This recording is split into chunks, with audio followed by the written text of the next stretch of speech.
Hello everyone, this is Mansi from eVidyapeeth George Inn. So coming to question number 6, exercise 2.3. So इस question में हमारे पास है Lipika reads a book for 1 3/4 hours every day. Now Lipika is a girl जो एक book को read कर रही है and daily वो 1 3/4 hours दे रही है, ठीक है. She reads the entire book in 6 days, means कि उसने पूरी बुक कंप्लीट कर दी 6 days में. How many hours in all were required by her to read the book? अब वो पूछ रही है कि टोटल 6 days में उसने कितने hours लगाए बुक रीड करने के लिए. सो इसके लिए हम एक छोटा सा एग्जांपल लेते हैं कुछ ज्यादा इजी वे में. लेट्स सपोज आप एक बुक रीड कर रहे हो और आप daily means let's suppose first day से हमने स्टार्ट किया. सो डेली आप उस बुक को 1 hour दे रहे हो, ठीक है. सो नाउ एक दिन में आपने 1 घंटा रीड किया, देन 2 days में आपने कितना रीड कर लिया होगा, कितने घंटे पढ़ लिया होगा. फर्स्ट एक दिन का 1 घंटा और दूसरे दिन का एक और घंटा. 1 + 1 = 2 hours. तो मतलब 2 दिन में आपने 2 hours हो गए. देन 3 days में अब अगर आपसे पूछे कि आपने 3 दिन में कितना वो रीड कर लिया, सो फर्स्ट डे का 1 घंटा, सेकेंड डे का एक और घंटा पढ़ा, थर्ड डे का 3 घंटे. सो टोटल कितने हो गए 3 hours. नाउ सिमिलरली ऐसे ही करते करते अगर मैं आपसे पूछूं कि अब आपने 10 days में कितने घंटे पढ़ा होगा सारे दिनों का मिला के. सो फर्स्ट डे पे 1 hour, सेकेंड डे पे 2 hours, थर्ड डे पे 3 hours.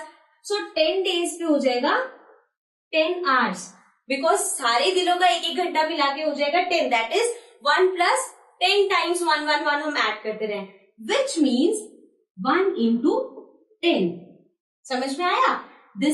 दिस वन इज के इतने घंटे आप पढ़ रहे हो एंड दिस इज के इतने दिन पढ़ रहे हो, तो टोटल कितना किया 10 hours.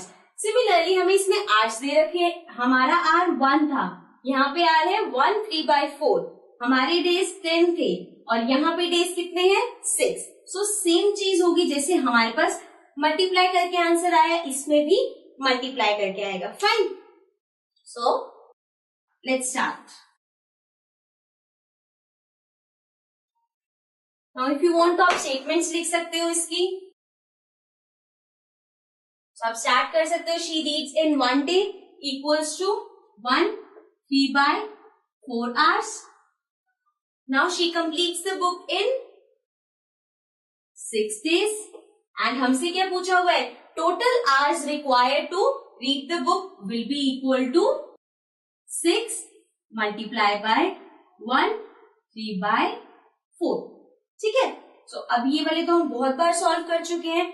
सो पहले ये मिक्स फ्रैक्शन में इसको सॉल्व करना पड़ेगा. This will B 6 × 4 1 = 4 + 3 7/4.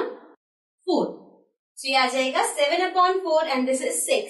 सो अब आप इस 6 को इस 4 से कट कर सकते हो क्योंकि दोनों 2 के टेबल में आते हैं. सो this will B 2 2 = 4 and this will be 3 because 2 × 3 is 6. अब इसको मल्टीप्लाई कर देते हैं. 7 × 3 is 21/2. नीचे खाली है तो यहाँ पे as it is 2 आ जाएगा. So now our answer is 21/2 hours. लेकिन आप चाहो तो इसको मिक्स फ्रैक्शन में कन्वर्ट कर सकते हो.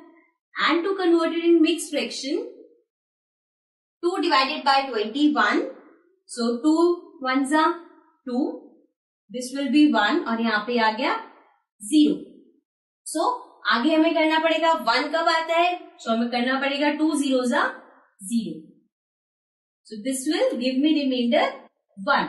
ठीक है. आप इसको अगर मिक्स फ्रैक्शन में अरेंज करना है तो अपॉन 2 ही रहेगा, रिमाइंडर ऊपर आ जाएगा. सो यहाँ पे आ जाएगा 1 और यहाँ पे जो 10 आया है वो बाहर आ जाएगा. So this is the answer 10 1/2 hours. सो अगर वो 1 day में 1 3/4 hours दे रही है, सो वो टोटल 6 days में टोटल बुक जो उन्होंने कंप्लीट करी है वो इतने hours में करी है. Fine. So this was about question number 6. Let's come to question number 7.